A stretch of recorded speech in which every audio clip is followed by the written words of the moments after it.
জনাবলৈ অনুৰোধ জনাইছোঁ। আন এজন সদস্য শশাংক গগৈ এখন ফুলাম গামোচা সম্বৰ্ধনা জনাবলৈ অনুৰোধ জনাইছোঁ। ইয়াৰ পাছতে উজনি নলৈ চাওদাং গাঁৱৰ পৰা কেইজনমান বিশিষ্ট ব্যক্তি আছে। নবীন বৰাদেৱে এটি জাপিৰে সম্বৰ্ধনা জনাব বিচাৰিছে। উজনি নলৈ চাওদাং গাঁৱৰ পৰা আমি নবীন বৰাক জাপিৰে সম্ভাষণ জনাবলৈ অনুৰোধ জনাইছোঁ। মাখন গগৈ এখন সাধাৰণ মাখন গগৈ এখন ফুলাম গামোচা সম্বৰ্ধনা জনাব আৰু নবীন বৰা তেখেতৰ পুত্ৰক এখন ফুলাম গামোচা আৰু আমাৰ সুচেন এখন ফুলাম গামোচা সম্বৰ্ধনা জনাব। দুলাল বৰা এখন ফুলাম গামোচা সম্বৰ্ধনা জনাব বিচাৰিছে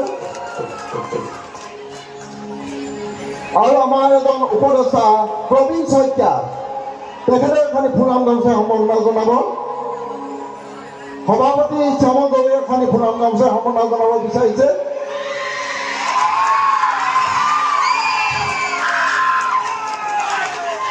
আৰু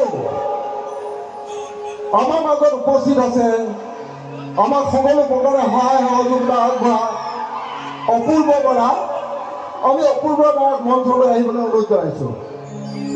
আৰু এখন আমাৰ আন এজন সদস্য দীপক সন্দিকৈ সকলো প্ৰকাৰে কিবা ডিবি চাওদাং এখনি সম্বৰ্ধনা জনাব বিচাৰিছে। আৰু বিজয় গগৈ প্ৰাক্তন সভাপতি হিমাংশু গগৈ এখনি ফুলাম গামোচা সম্বৰ্ধনা জনাইছে।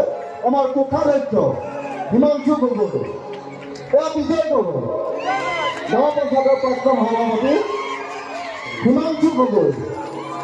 আমি অপূৰ্ব বৰাক মঞ্চলৈ আহিবলৈ অনুৰোধ জনাইছোঁ। অপূৰ্ব বৰা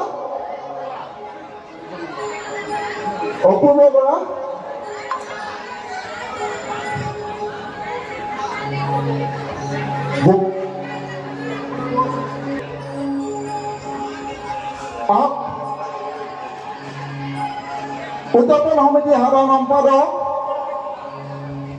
অপূৰ্ব বৰা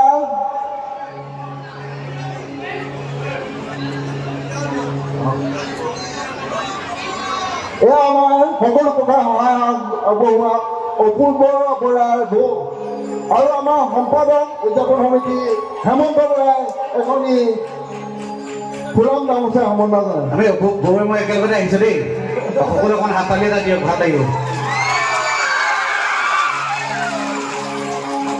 পুনৰ আমি সম্বৰ্ধনা আগবঢ়াম। এতিয়া পুনৰ আমি সম্বৰ্ধনা অনুষ্ঠানৰ পৰা বিদায় লৈছোঁ।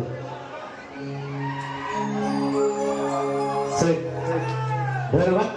মই উদযাপন সমিতিৰ সভাপতি সম্পাদক তথা সামগ্ৰিক বিষয়ববীয়া কৰ্মকৰ্তালৈ কৃতজ্ঞতা জনাইছোঁ, ধন্যবাদ জনাইছোঁ। আমাক একোখনকৈ অসমীয়া জাতীয়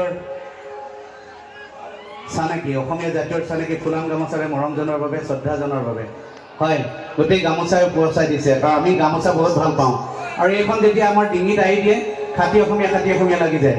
কাৰণ এখন আমাৰ আয়ে বৈ দিয়ে, আমাৰ বায়ে বৈ দিয়ে, আমাৰ ভণ্টিহঁতে বৈ দিয়ে এখন চেনেহৰ গামোচা। এইখন যেতিয়া ডিঙিত আহি দিয়া হয় খাতি অসমীয়া লাগি যায়। এখন আমি বহুত ভাল পাওঁ।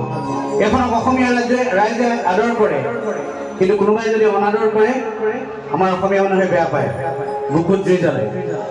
হয় ৰাইজ, সৌদিনা উজনি অসমৰ চিলাপথাৰত আমাৰ এই চেনেহৰ গামোচাখনিকে কোনো অনা অসমীয়া দুষ্কৃতিকাৰীয়ে ভৰিৰে গছকি ফেনেকি ফালি চিৰাচিৰ কৰিছিলে।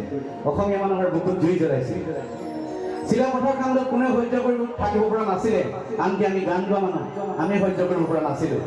আৰু সেই লিখিছিলে এটি গান।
পিছে এনেখন গাঁও